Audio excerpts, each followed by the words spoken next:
CPU scheduling, ഇതില് നമുക്ക് university questions വരാറുണ്ട്. For the following set of process, draw the Gantt chart and find the average waiting time for FCFS, SJF, SRTF. Then process P1, P2, P3, P4. Then arrival time തന്നിട്ടുണ്ടാവും in seconds 0, 1, 2, 3. Then burst time in second അത് തന്നിട്ടുണ്ടാവും 4, 2, 5, 4. Then next നിങ്ങൾ എങ്ങനെ solve ചെയ്യുന്നു എന്നുള്ളതാണ് next സ്ലൈഡിലുള്ളത്.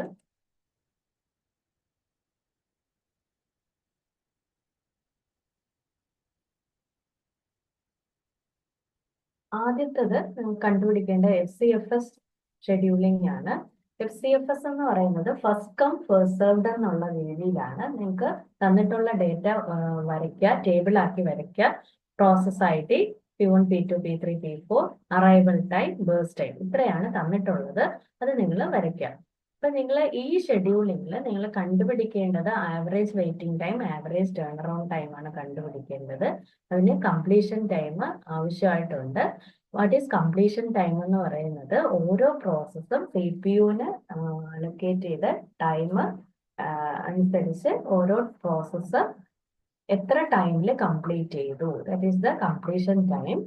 Then turn around time എന്ന് പറയുന്നത് first process arrive ചെയ്തിട്ട് last വരെ, അതായത് കംപ്ലീറ്റ് ചെയ്യുന്നത് വരെയുള്ള ടൈമാണ് turn around time.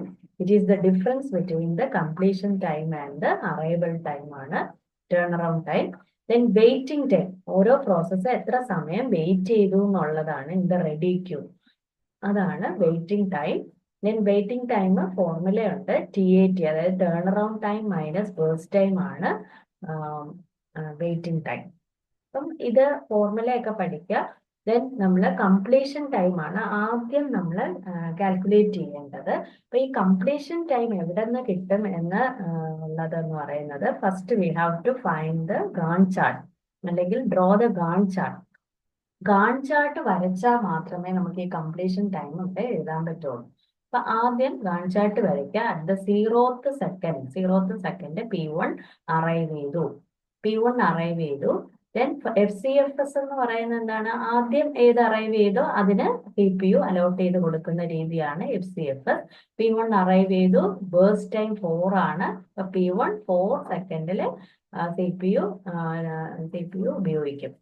Then P2 വന്നു, P2 നെക്സ്റ്റ് ബേഴ്സ് ടൈം 2 ആണ്. 4 + 2 6, അത് ഗാണ്ട് ചാർട്ടിൽ മാർക്ക് ചെയ്യുക. ദെൻ നെക്സ്റ്റ് P3 വന്നു, P3 then it is having burst time 5 ആണ്. അപ്പം 6 + 5 11 മാർക്ക് ചെയ്യുക. ദെൻ നെക്സ്റ്റ് വരുന്ന പ്രോസസ്സ് P4 ആണ്. P4 എത്രയാണ്, 4 ആണ് അതിന്റെ ബേഴ്സ് ടൈം. 11 + 4 15. അപ്പൊ നമ്മൾ ഗാണ്ട് ചാർട്ടിൽ ഓരോ പ്രോസസ്സിന്റെയും എന്താണ് ടൈം, കംപ്ലീഷൻ ടൈം നമ്മൾ മാർക്ക് ചെയ്തു. ദെൻ നമ്മൾ ഇത് ഈ ടേബിളിലോട്ട് എടുത്തെഴുതുക. P1 പ്രോസസ്സ് കംപ്ലീറ്റ് ചെയ്ത time 4, then P2 process complete ചെയ്ത time 6, then P3 11, then P4 15. ഇതെല്ലാം നമ്മൾ ടേബിളിലോട്ട് എടുത്തെഴുതും. ദെൻ കംപ്ലീഷൻ ടൈം കിട്ടിയാൽ മാത്രമേ നമുക്ക് ടേൺ അറൗണ്ട് ടൈം കാൽക്കുലേറ്റ് ചെയ്യാൻ പറ്റുള്ളൂ. ഫോർമുലയിൽ CT minus arrival time. CT നമ്മളിപ്പോൾ കണ്ടുപിടിച്ച് വെച്ചു. Then CT minus arrival time ഓരോന്നും മൈനസ് ചെയ്തെടുക്കുക. 4 - 0 4. ദെൻ നെക്സ്റ്റ് P2-ൻ്റെത് 6 - 1 5, then 11 - 2 9, then 15 - 3 12. ഓരോന്നിന്റെയും ടേൺ അറൗണ്ട് ടൈം നമ്മൾ കാൽക്കുലേറ്റ് ചെയ്തു.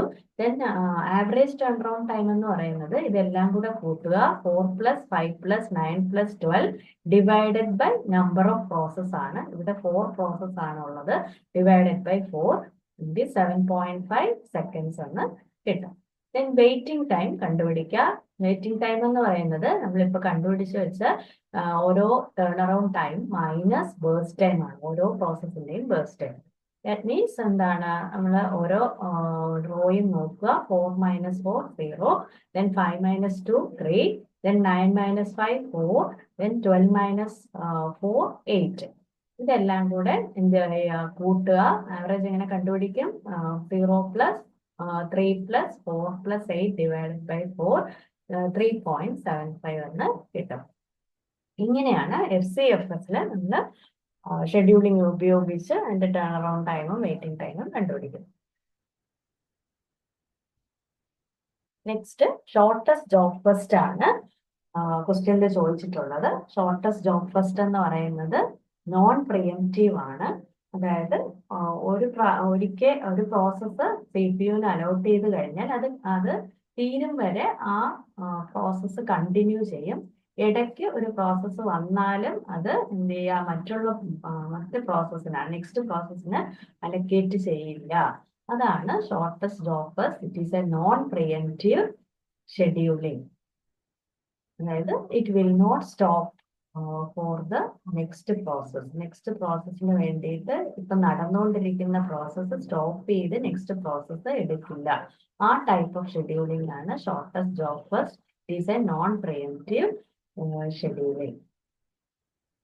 ദെൻ ഇവിടെ ഷോർട്ടസ്റ്റ് ജോബ് ഏതാണോ, അതായത് ഷോർട്ടസ്റ്റ് ജോബ് നമ്മൾ എങ്ങനെ കണ്ടുപിടിക്കും? ഏറ്റവും ചെറിയ ബേഴ്സ് ടൈം ഉള്ളതാണ് ഏറ്റവും ഷോർട്ടസ്റ്റ് ജോബ്. ആ ജോബ് ആണ് ആദ്യം എക്സിക്യൂട്ട് ചെയ്യുന്നത്. പക്ഷേ it is a non preemptive scheduling. അതായത് ഇവിടെ നിങ്ങൾ നോക്കുകയാണെങ്കിൽ P1, P2, P3, P4 it is having the arrival time 0, 1, 2, 3 തന്നിട്ടുണ്ട്. അപ്പം at the 0th second P1 arrive ചെയ്തു. 0th സെക്കൻഡിൽ വേറെ ഒന്നും അറൈവ് ചെയ്തില്ല, P1 ആണ് അറൈവ് ചെയ്തത്. It is a non preventive ആയതുകൊണ്ട് CPU അത് കിട്ടിക്കഴിഞ്ഞു, അത് 4 സെക്കൻഡിലും അത് എക്സിക്യൂട്ട് ചെയ്യും. അതായത് ബേഴ്സ് ടൈം 4 ആണ്. 4 സമയത്തും P1 തന്നെ കണ്ടിന്യൂ ചെയ്യും, as it is a non preventive. അപ്പം അത് എന്താണ്, 4 സെക്കൻഡ് ആണ് എൻ്റെ ബേഴ്സ് ടൈം, അത് 4 സെക്കൻഡും കണ്ടിന്യൂ ചെയ്യും. നെക്സ്റ്റ് ആ 4 സെക്കൻഡിൽ തന്നെ ബാക്കി എല്ലാ പ്രോസസ്സും വന്നു കഴിഞ്ഞു. അതായത് ഇതിന് ഒന്നാണ്, ഫസ്റ്റ് സെക്കൻഡിൽ P2 വന്നു, സെക്കൻഡ് സെക്കൻഡിൽ P3 വന്നു, P4 തേർഡ് സെക്കൻഡിൽ വന്നു കഴിഞ്ഞു. അപ്പൊ വിത്തിൻ ദ 4 ബേഴ്സ് ടൈം എല്ലാ പ്രോസസ്സും എത്തിക്കഴിഞ്ഞു. ഇനി അത് കഴിഞ്ഞിട്ട് ഇനി ഇതിൽ ഏത് ഷോർട്ടസ്റ്റ് ആണോ അതാണ് ആദ്യം എക്സിക്യൂട്ട് ചെയ്യുന്നത്. അതായത് ഏറ്റവും ചെറിയ ഷോർട്ടസ്റ്റ് എന്ന് പറയുന്നത് അതിൽ P1 കംപ്ലീറ്റ് ചെയ്ത് കഴിഞ്ഞു. ദെൻ P2 ഉണ്ട്, P3 ഉണ്ട്, P4 ഉണ്ട്. ഇതിൽ ഏറ്റവും ഷോർട്ടസ്റ്റ് ആയിട്ടുള്ളത് P2 ആണ്. നെക്സ്റ്റ് P2 എക്സിക്യൂട്ട് ചെയ്യും. P2 is having the birds time 2 ആണ്. അപ്പോൾ 4 + 2 6 ഇവിടെ മാർക്ക് ചെയ്യുക. ദെൻ നെക്സ്റ്റ് 5ഉം 4ഉം കമ്പയർ ചെയ്യുമ്പോൾ ഏറ്റവും ഷോർട്ടസ്റ്റ് P4 ആണ്. P4 നെക്സ്റ്റ് വരും. P4 ബേഴ്സ് ടൈം 4 ആണ്. 6 + 4 10 മാർക്ക് ചെയ്യുക.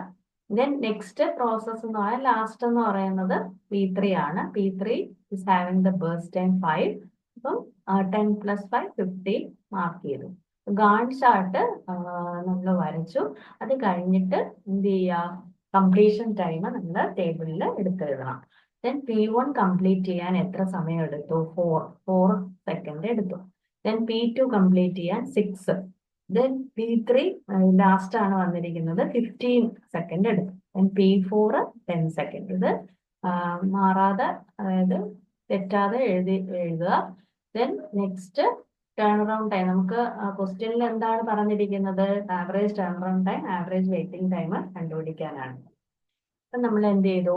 ടേൺ അറൗണ്ട് ടൈമിന്റെ ഫോർമുല അപ്ലൈ ചെയ്യുക. CT - AT, ഓരോ റോയും മാറിപ്പോവാതെ മൈനസ് ചെയ്ത് എഴുതുക. Then average is equal to ഇതെല്ലാം കൂടെ total divided by total number of process 7.25 second എന്ന് കിട്ടും. ദെൻ വെയിറ്റിംഗ് ടൈം എന്ന് പറയുന്നത് അതുപോലെ ഫോർമുല അപ്ലൈ ചെയ്യുക. TAT - burst time. ദെൻ ഓരോ റോയും മാറിപ്പോവാതെ കറക്റ്റ് ആയിട്ട് മൈനസ് ചെയ്ത് എഴുതുക. ദെൻ ആവറേജ് കണ്ടുപിടിക്കുക. ആവറേജ് ഇസ് ഈക്വൽ ടു ഇതെല്ലാം കൂടെ കൂട്ടുക divided by number of process, ഇത്രയും സെക്കൻഡ് എന്ന് കിട്ടും.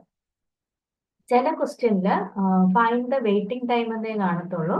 ചില ക്വസ്റ്റ്യനിൽ find the average turn around time and waiting time. Average turn around ടൈമും വെയിറ്റിംഗ് ടൈമും, ആവറേജ് ടേൺ അറൗണ്ട് ടൈമും ആവറേജ് വെയിറ്റിംഗ് ടൈമും കണ്ടുപിടിക്കാനായിട്ട് പറയും. ചില ക്വസ്റ്റ്യനിൽ ആവറേജ് വെയിറ്റിംഗ് ടൈം മാത്രമേ കണ്ടുപിടിക്കാൻ പറയൂ. പക്ഷെ ഏതായാലും നിങ്ങൾക്ക് ടേൺ അറൗണ്ട് ടൈം കണ്ടുപിടിച്ചാലേ വെയിറ്റിംഗ് ടൈം കണ്ടുപിടിക്കാൻ പറ്റുള്ളൂ. അതുകൊണ്ട് ആവറേജ് വെയിറ്റിംഗ് ടൈം നമുക്ക് കണ്ടുപിടിക്കണമെങ്കിൽ ടേൺ അറൗണ്ട് ടൈം കണ്ടുപിടിച്ച് അതിനുശേഷം വെയിറ്റിംഗ് ടൈം കണ്ടുപിടിച്ച് ദെൻ ആവറേജ് വെയിറ്റിംഗ് ടൈം കണ്ടുപിടിക്കും. എല്ലാ ക്വസ്റ്റ്യനിലും നിങ്ങൾ ആവറേജ് ടേൺ അറൗണ്ട് ടൈമും ആവറേജ് വെയിറ്റിംഗ് ടൈമും കണ്ടുപിടിക്കാൻ ആയിട്ട് പഠിച്ചിട്ട് പോവുക.